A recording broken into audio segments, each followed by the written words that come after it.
दोस्तों आप इन ईंटों की मजबूती देख रहे हैं, ये नॉर्मल जो भट्टे की ईंट होती है उससे 2.5 गुना ज्यादा मजबूत है। और ये एक ऐसी ईंट है जो कंप्यूटराइज बनाई जा रही है। इस ईंट को बनाने में कोई पोल्यूशन, कोई प्रदूषण नहीं होता, क्योंकि ये इलेक्ट्रिक से चलता है ये भट्टा, और कंप्यूटराइज सारा काम होता है। लेबर बिल्कुल ना के बराबर होती है। यहाँ पर भारत का पहला ऐसा भट्टा है जहाँ पर 1 लाख ईंट रोज पकाई जाती है, रोज बनाई जाती है। दोस्तों ये बिल्कुल यूनिक वीडियो लेके आए हैं हम आपके लिए, क्योंकि भारत में ये पहला कंप्यूटराइज भट्टा था और मेरे लिए भी ये नया एक्सपीरियंस था। मैंने सोचा कि आपको भी इसे रूबरू कराऊं। तो चलिए देखते हैं कि कैसे बनती है ये ईंट। भाई साहब बहुत बहुत स्वागत है हमारे चैनल पर। आज हम आपके इस ब्रिक फील्ड पर आए जो आपने कंप्यूटराइज लगाया हुआ है। जी। मुझे लगता है शायद इंडिया का पहला जी। तो थोड़ा सा हमारे दर्शकों को अपना और अपने ब्रिक फील्ड का एक छोटा सा परिचय दें। ये जो हमारी कंपनी है इसका नाम है सोगा ब्रिक्स प्राइवेट लिमिटेड जी। पहले हम यहाँ पे नॉर्मल भट्टा चलाते थे जो ये सब चलते हैं जी, जिग जैग या हाइड्राफ्ट बोलते हैं जिसे जी। फिर जो है छोटे भाई ने ऑनलाइन सेलिंग ब्रिक सेल का काम शुरू किया था 2016 में जी। तो फर्स्ट पर्सन था वो जिसने ऑनलाइन सेलिंग शुरू की थी जी ब्रिक इंडस्ट्री में। फिर उसने जो है इस टेक्नोलॉजी पे काफ़ी काम किया और लगभग 2019 में उसने इस पे काम करना शुरू किया था। फिर कई देशों में उसने घूमने के बाद जी फिर इस टेक्नोलॉजी को लेके हम आए हैं। कई साल हमें इंडियन अथॉरिटी से, जो गवर्नमेंट अथॉरिटी है, उनसे एनओसी लेने में लगे हैं हमें कई साल जी। और आखिर में हमने इसे 2023 में बनाना शुरू किया जी। तो छोटे भाई का नाम नीतिक आर्य है, मेरा नाम दीपक चौधरी है जी। और तो 2023 में शुरू किया और हमने इसे जुलाई 2025 में इसमें प्रोडक्शन शुरू किया जी। दीपक जी आपकी एज क्या है? मेरी एज है जी 43 है। 43। क्वालिफिकेशन क्या है आपकी? क्वालिफिकेशन है जी मेरी MBA जी। जो आपने अपना ये ब्रिक फील्ड लगाया है, पहले तो आप नॉर्मल भट्टा चलाते थे अपना, अब आपने बिल्कुल हाईटेक कंप्यूटराइज उसमें आ गए, इलेक्ट्रिक भट्टे में आ गए। तो ये वैसे प्रेरणा बनी कैसे आपकी? ये प्रेरणा इसलिए बनी है कि एक तो लेबर की प्रॉब्लम बहुत ज़्यादा है यहाँ पे, और लेबर परेशान ज़्यादा करती है। और दूसरी चीज़ ये है कि NCR में भट्टों पे जो है NGT ने काफ़ी रोक लगाई हुई है जी। पहले भट्टे अक्टूबर में शुरू होते थे और जून तक चलते थे जी। अब भट्टे 1 मार्च से शुरू होते हैं और 30 जून तक चलते हैं। अच्छा, मतलब मात्र 3-4 महीने चलते हैं जी। और बारिश की भी प्रॉब्लम ज़्यादा होती है, उन 3-4 महीने बारिश भी हो जाती है तो सीजन और छोटा हो जाता है जी। ये जो हमारा ब्रिक फैक्ट्री है ये 12 महीने चलती है। 0 पोल्यूटेड यूनिट है जी। इसमें ऊपर से कुछ नहीं डालना पड़ता है जी, इसमें 0 पोल्यूशन है। अच्छा, पोल्यूशन क्यों नहीं होता इससे? पोल्यूशन इसमें नहीं होता कि इसमें हम ऊपर से कुछ नहीं डालते हैं, जैसे कि कोयला, लकड़ी या कुछ भी चीज़, इसमें ऊपर से कुछ नहीं डालना है। अच्छा, इसमें इंटरनल और इलेक्ट्रिक है जी सब कुछ। अच्छा, बिजली से पकती हैं? जी जी जी। तो बिजली से जो पकती हैं, मतलब फिर तो पोल्यूशन होने का मतलब ही नहीं है। 0 कार्बन है जी। शुरुआत जो होती है रॉ मटेरियल से होती है, मतलब मिट्टी से जी। मिट्टी से जैसे ईंट बनती है, किस किस तरह से प्रोसेस होता है, थोड़ा सा ये बताइए। ये जो है क्रशर है जी। इसमें मिट्टी पहले क्रश होती है जी। इसमें मिट्टी क्रश होने के बाद उधर आगे जाती है, वो मिक्सचर है। अच्छा, उसमें हल्का सा मॉइस्चर आएगा, पानी आएगा जी। फिर उसमें मिक्सिंग होगी जी, पानी और मिट्टी की।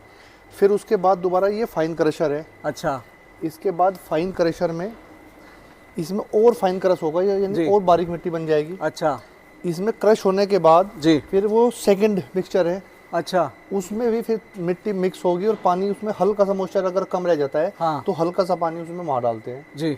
फिर वो मिक्स होके फिर वो उस कन्वेयर बेल्ट से वो ऊपर एक्सट्रूडर में चली जाती है। अच्छा, उस एक्सट्रूडर के ऊपर भी एक मिक्सचर है। अच्छा, उसमें मिक्स होने के बाद फिर एक्सट्रूडर से निकलती है। फिर आगे वो जो रोबोटिक हैंड है जी, स्टैकर जी, वो उन्हें ट्रॉली पे स्टैक करता है। अच्छा, यानी मैनुअली कुछ नहीं करना है। जो ट्रॉली पे ईंटें रखी जाती हैं जी, वो भी जो है रोबोट से रखी जाती है। मतलब आदमी की कतई जरूरत नहीं है, सब ऑटोमेटिक है, जितनी कंप्यूटराइज है सब। जितनी मशीनें हैं उन मशीनों पे सिर्फ एक सुपरवाइजर होता है जो ये देखता रहता है कि भाई कहीं कोई प्रॉब्लम तो नहीं। अगर कोई प्रॉब्लम है तो वो अपनी मशीन को स्टॉप करेगा। अच्छा, उसे दोबारा फिर शुरू करेगा जी। वैसे मैनुअल काम कुछ नहीं करना है। अच्छा, बस मिट्टी JCB से डालनी है जी। बाकी सिर्फ मिट्टी क्रश होना, मिक्स होना, फिर दोबारा क्रश होना, फिर मिक्स होना, फिर एक्सट्रूडर से निकलना जी, और ट्रॉली पे स्टैक करना। अच्छा, ये सब जो है मशीन से। मतलब वहाँ से मिट्टी डली, हाँ जी, उसने क्रश किया, बेल्ट से मिट्टी वहाँ जाती है जी जी, वहाँ हल्का सा पानी मिक्स होगा जी जी। उसके बाद इस बेल्ट से इधर आ रही है, इस दोबारा फिर क्रश होगा, फिर यहाँ से बेल्ट से आई है, यहाँ गिरेगी, यहाँ से उस बेल्ट पे जाएगी जी, है ना जी, जी। तो फाइनल प्रोडक्ट बनने के बाद, पानी मिलने के बाद वहाँ कच्ची ईंट बन के पहुँचती है, मतलब तैयार हो जी। पानी का मतलब कंप्रेस होती है ईंट, कंप्रेस होते हैं, वैक्यूम से निकलती है। अच्छा, वैक्यूम निकाल दिया जाता है, उसका निकाल दिया जाता है जी। कच्ची ईंट भी इतनी मजबूत होती है कि जो है वो अगर जो अभी निकली है उस पे अगर 100 किलो का आदमी खड़ा हो जाता है तो डिफॉर्म नहीं होती है। हाँ, मतलब इतना दबाया जाता है उसको, है ना, वैक्यूम प्रेशर से निकलती है जी जी जी। और फिर रोबोटिक हैंड ही ट्रॉली पे स्टेक करता है, फिर वो अंदर जाती है ड्रायर में जी, वहाँ पे जो हल्का फुल्का मॉइस्चर है वो सूख जाता है, फिर वो फायरिंग टनल में जाके जी, और पक के उस साइड में निकल जाती है। अच्छा और यही सेम प्रोसेस जो है चेन में सिस्टम में चलता रहता है। जी जी ट्रॉली खाली होंगी फिर इधर आ जाएंगी जी, फिर दोबारा स्टेक करेंगे फिर चली जाएंगे। मतलब ये तो ईंट बनाने का प्रोसेस हो गया, जी जी, है ना। हाँ जी। उसके बाद में जो ईंट पकती है जी, उस प्रोसेस को भी देखेंगे किस तरह से ईंट पक रही है, जी जी जी, है ना। जी जी तो इसमें जो मैन पावर है, जी नॉर्मल भट्टे में जो मैन पावर लगती है जी, मतलब आपने तो नॉर्मल भी चलाया है, नॉर्मल है चलाया ना? जी। कितनी कैपेसिटी का भट्टा था आपका नॉर्मल वाला? हमारा जो नॉर्मल कैपेसिटी का भट्टा था वो लगभग एक सीजन में लगभग 60 लाख ईंटें बनाता था। 60 लाख। जी। अच्छा, सीजन कितने दिन का होता था वो सीजन आपका? 4 महीने। 4 महीने में 60 लाख, जी। मतलब 15 लाख एक महीने में बनाते थे। जी जी 15। और अभी जो आपका ये ऑटोमेटिक वाला है, कंप्यूटराइज वाला लगाया आपने, इलेक्ट्रिक भट्टा है, जी। इसकी क्या कैपेसिटी है? इसकी कैपेसिटी है 1 लाख ब्रिक पर डे। मतलब 1 लाख ईंटें रोज की, रोज बना सकते हैं। मतलब रोज की रोज तैयार हो जाती रोज है? की रोज तैयार हो जाती है मतलब रोज बनेंगी भी और रोज पक भी जाएंगी पक रोज? भी जाएंगी।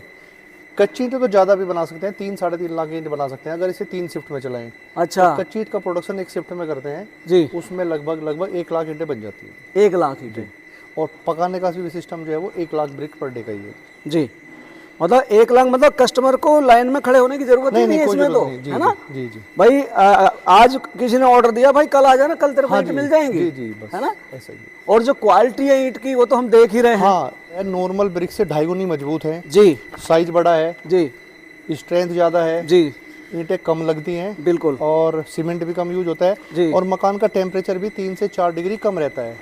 अच्छा, ये भी ये बड़ा जो- फायदा है जी, ये जो क्योंकि होल जैसे है- जैसे गर्मी बढ़ रही है जी तो मकान का टेम्परेचर भी दीवार का कम रहेगा उसमें। हाँ, गर्मी में गर्मी कम रहेगी, सर्दियों में सर्दी कम रहेगी जी। क्योंकि ये जो होल है ये इंसुलेशन का काम करते हैं। जी जी और दीवार में जो सिलन आती है जी, बार बार जो पेंट खराब होता है वो नहीं होगा। अच्छा, तो सिलन नहीं सबसे आएगी। बड़ी समस्या तो यही है। सबसे बड़ी प्रॉब्लम आज तो की जो है डेट में पूरे आदमी परिवार में खुद यही है। मकान बनाए या बिल्डर फ्लैट ले, भाई साहब ये बहुत बड़ी समस्या सबसे बड़ी है। प्रॉब्लम है। जैसे रे लग जाती है ना, उसे नोना भी कहते हैं जी कई जी लोग। जी, वो नहीं लगता है इसमें। हमारे पीछे ईंटें रखी हैं ये, जी, इसमें कुछ काले रंग की हैं और कुछ ये पकी हुई सी लग रही हैं, क्या है ये? वो वाली कच्ची ईंटें हैं। अच्छा, कच्ची है वो? ये स्टेकर है। अच्छा, ये कच्ची ईंटें इस ट्रॉली पे रख देता है। यहाँ उतार देता है। हाँ, और ये जब इसकी 14 लेयर पूरी हो जाती है तो जी। ये ट्रॉली आगे चली जाती है। जी, पिछले वाली पे ये दोबारा फिर स्टैक करनी शुरू करता है। अच्छा, तो ये कच्ची ईंटें हैं।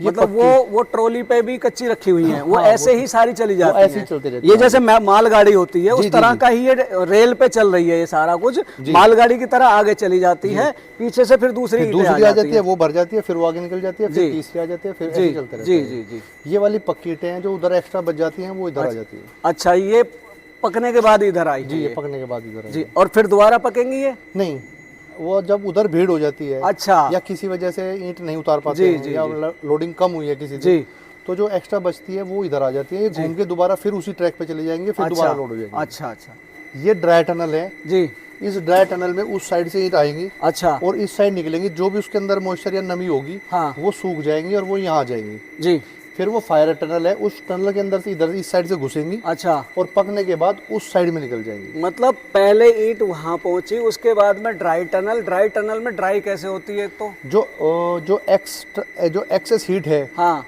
फायर टनल में जी, वो पाइप के द्वारा इसमें आती है ड्राई अच्छा टनल में जी और इसमें ईंट सूखने के बाद जी फिर वो बाहर निकलती है। बाहर निकल के फायर टनल में घुसती है। जी उसमें पहले प्री हीटिंग जोन है, हाँ। फिर मेन फायरिंग जोन है, जी। फिर कूलिंग जोन है जी, और कूलिंग जोन से वो बाहर निकल जाती है। अच्छा, मतलब ये मान लेते हैं हम कि जैसे घुसी जो एक्स्ट्रा हीट बचती है ईंट पकाने के बाद, जी, जी। वो आपकी इन ईंट को ड्राई भी कर रही ड्राई है। कर देती है। वैसे ईंट में मॉइस्चर कितना होता है इसमें? इसमें ईंट में मॉइस्चर होता है 13%। 13%। और जो नॉर्मल ईंट बनाई जाती है उसमें उसमें कितना होता है? मॉइस्चर होता है लगभग 35%। 35%। 35%। ओके, अच्छा ये बताइए, उसमें जब आप नॉर्मल भट्टा चला रहे थे तब कितनी लेबर थी आपके पास और आज कितनी लेबर तब है? लगभग मान के चलिए कि 250 लोगों की लेबर थी। जी अब मान के चलिए इसमें लगभग 21-22 लोग हैं जी, और वो भी सब स्किल्ड हैं।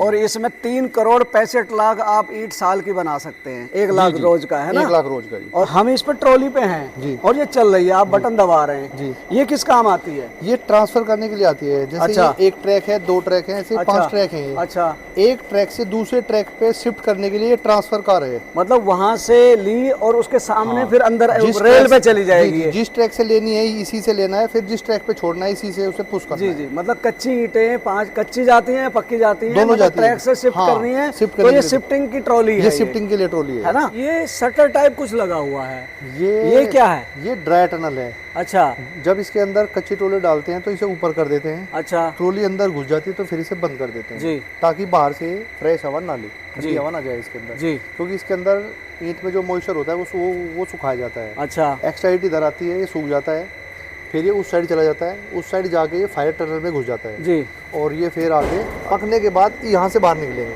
अच्छा, यहाँ से ये तो ड्राई होगी, हाँ जी जो आपने बताया, जी जी और वहाँ से पकने के बाद यहाँ से गई और उधर से पकती हुई चली जाएगी जी, और इधर से आगे जी। पकने के बाद ट्रॉलियाँ यहाँ से बाहर निकलेगी जी। अच्छा, एक साथ में कितनी ट्रॉली ईंट पकती है? एक साथ दोनों ट्रायर में 35 ट्रॉली उसमें आती हैं एक बार में ड्राई के लिए। अच्छा। और फायरिंग में भी 35 ट्रॉली आती हैं जी। और लगभग हर 1 घंटे में एक ट्रॉली बाहर निकलती रहती है। मतलब हर घंटे में एक ट्रॉली, और एक ट्रॉली में कितनी ईंट होती है? एक ट्रॉली में होती है 4704 ईंटें। 4704 हर घंटे, जी, है ना। ये एवरेज टाइम है 1 घंटे का। ये घंटा 5 मिनट भी हो सकता है, 55 मिनट भी हो सकता है। और ये सामने पकी हुई ट्रॉली है, ये पकी हुई ट्रॉली है ना, 4 लाइनें। वो बीच में वैक्यूम इसलिए, खाली स्पेस इसलिए रखा जाता है ताकि ये पक जाए, हवा आ जाए, और जब फिर ये हवा खींचता है तो ईंटें साथ के साथ ठंडी हो जाती है। अच्छा, ठंडी भी साथ साथ हो जाती है, ठंडी भी साथ के साथ। ये आपका कहते हैं ना ब्रिक फील्ड, भट्टा नहीं लग रहा, ये एक फैक्ट्री लग रही है, इंडस्ट्री लग रही है। इसका हमारा लाइसेंस भी इंडस्ट्री वाला ही है। अच्छा, इंडस्ट्री वाला ही है, इंडस्ट्री लाइसेंस है हमारे पास जी। और पहला भट्टा ऐसा, मतलब ईंट बनाने की ऐसी पहली फैक्ट्री है जिसे इंडस्ट्री का लाइसेंस मिला हुआ है। अच्छा, हाँ जी। जो बिजली से आप पकाते हैं तो ट्रांसफार्मर आपका बहुत पावर का होगा यहाँ का? 1600 किलोवाट का है। 1600 किलोवाट का कनेक्शन है आपका? नहीं, कनेक्शन हमारा 1350 का है। अच्छा, ट्रांसफार्मर 1600 केवीए का। 1600 जी। तो लाइट कितने घंटे आती है उसमें? 24 घंटे लाइट है। मतलब इंडस्ट्री को जैसे 24 घंटे दी जाती है, ऐसे ही है जी। इंडस्ट्रियल कनेक्शन है और इंडस्ट्रियल लाइन है प्राइवेट जी, और 24 घंटे लाइट आती है। पीछे कुछ बारिश वगैरह की वजह से कुछ फॉल्ट हो जाता है तो लाइट जाती है, नहीं तो 24 घंटे लाइट है। तो ये तो आपकी लाइन भी अलग बनी लाइन अलग बनी है और खर्चा भी बहुत सारा आया होगा। हाँ, तो भाई देती है। जी जी जी जी।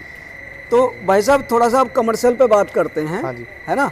आगे चलते हैं। देखो दर्शकों, ये पकी हुई ईंट है, यहाँ पर ट्रॉली पे है और ये सारी ट्रॉली यहाँ से वहाँ तक पकने के बाद आई, इस ट्रॉली से ट्रैक पे आ रही है, मतलब जैसे ट्रेन का ट्रैक है जी जी। और ये इसके सामने आकर इस पर ईंटें आ जाती जी, हैं। जी, ये फाइनल प्रोडक्ट है आपका? ये फाइनल प्रोडक्ट है ना। हाँ जी। दोस्तों आप देख रहे हैं यहाँ से जैसे मालगाड़ी से ईंटें रखी हुई हैं, सारी ट्रॉली और ये रेल लगी हुई है, पटरियों से सारी चली जाती हैं और ये सारा फाइनल प्रोडक्ट इनका तैयार प्रोडक्ट है। ये जो आपका ब्रिक फील्ड है जी, वो देख रहा हूँ, इतना बड़ा शेड है, लंबाई चौड़ाई क्या है इसकी?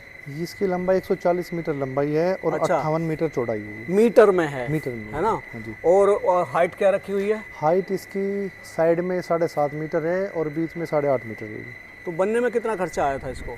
इसमें तो काफ़ी पैसे लगे हैं, लगभग 4.5 करोड़ में बनाई शायद। हाँ, क्योंकि जितना लंबा चौड़ा है, ये पूरा सिस्टम है, वो सारा कुछ जितना लगेगा इसमें। जी जी। टोटल खर्चा कितना लगा था इसको बनने में आपका? पूरे प्लांट को जी? हाँ जी, लगभग मान के चलिए 32-33 करोड़। 32-33। देखो सेल्फ फंडिंग से तो इतना सारा हो नहीं सकता। नहीं, वो तो बैंक से। देखो स्पेशल ईंट बना रहे हो आप, जी जी, है ना। जी जी। क्या रेट रहता है ईंट का?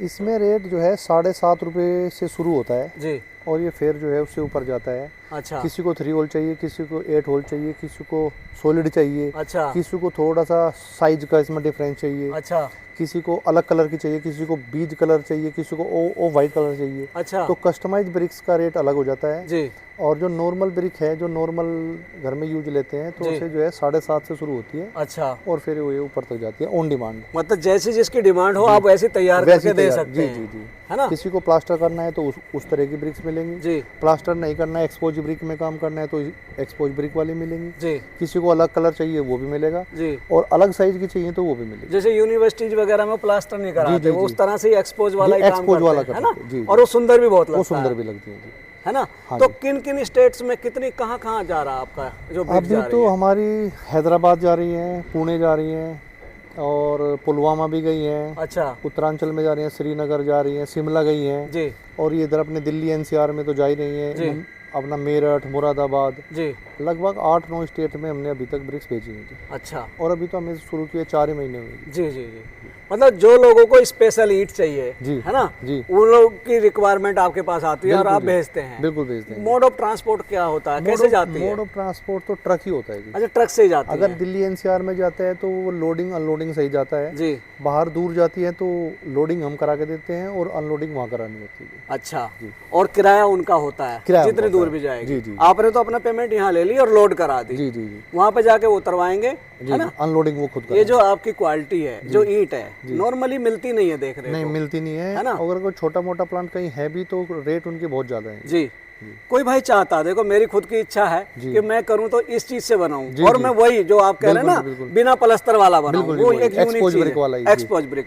तो अगर किसी भाई को चाहिए, हाँ जी, तो किस तरह से आपसे मंगा सकता है वो हमें जो है कॉल करके भी ऑर्डर कर सकता है। वो यहाँ पे आके जो है एक बार मटेरियल देखने के बाद भी ऑर्डर कर सकते हैं जी। और जिनको जानकारी है कि हाँ ये मटेरियल ऐसा है, हमने इन ईंटों के टेस्ट रिपोर्ट वगैरह सब हमारे पास है जी, हम भेज देते हैं और ऑनलाइन भी ऑर्डर ले लेते हैं और जो है फिजिकली यहाँ पे आके देखने के बाद ऑर्डर करें तो भी मतलब कस्टमर को जिस तरह से अपनी तसल्ली करनी है वो पहले तसल्ली कर लें या ऑनलाइन ऑर्डर करें तो ऑनलाइन भी हो जाएगा जी। और अगर वो यहाँ पे आके करते हैं तो वो भी जी। हम तो चाहते हैं कि यहीं पे आके करें तो बेटर है, एक बार देख कम से कम मिलना भी होता है एक दूसरे से, रिलेशन तभी बनते हैं, एक भरोसा भी पैदा होता है तभी उसके होता बाद। है। तो दोस्तों ये थी एक यूनिक वीडियो, यूनिक ईंटों के बारे में, यूनिक ब्रिक फील्ड के बारे में। इन्होंने कंप्यूटराइज लगाया हुआ, मुझे भी बड़ा यूनिक लगा, इसलिए मैंने आया कि आपको भी ये चीज दिखाऊं। वीडियो को लाइक करें, शेयर करें व चैनल को सब्सक्राइब करें। मिलेंगे जल्दी एक नई और इन्फॉर्मेटिव वीडियो के साथ, तब तक के लिए जय जवान जय किसान।